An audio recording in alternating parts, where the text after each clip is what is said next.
another artifact corner. Today we will be looking at this massive clock that we have in the gold parlor room.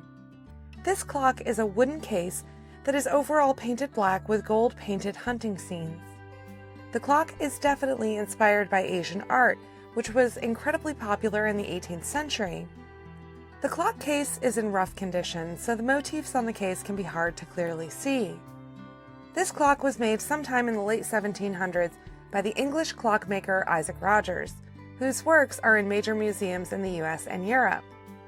Let's learn a bit more about the clockmaker Isaac Rogers and a very important organization he was heavily involved in.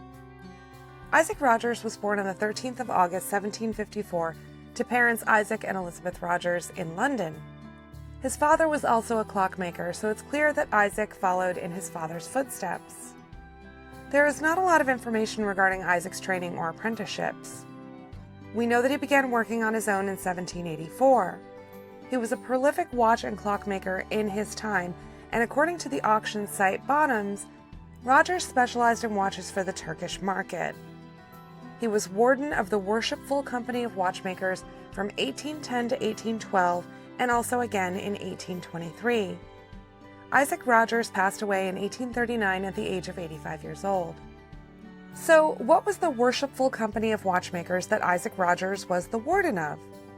Well, this organization is still going strong today. Here is what they say about the founding of their company.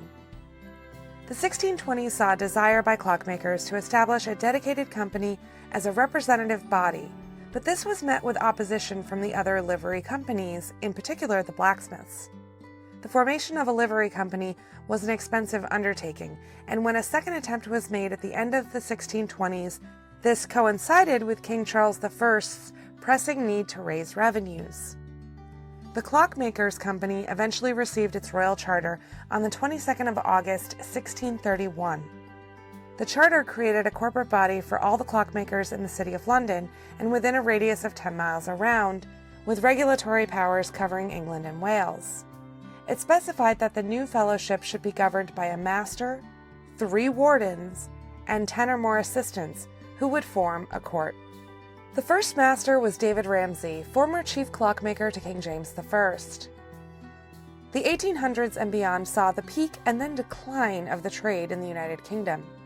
Major makers such as Benjamin Vulamy, William Frodsham, and Josiah Emery continued to advance the science of horology, but international competition was fierce, and the UK trade suffered.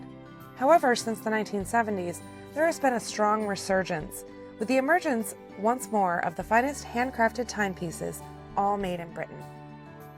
Our clock case is in rough shape.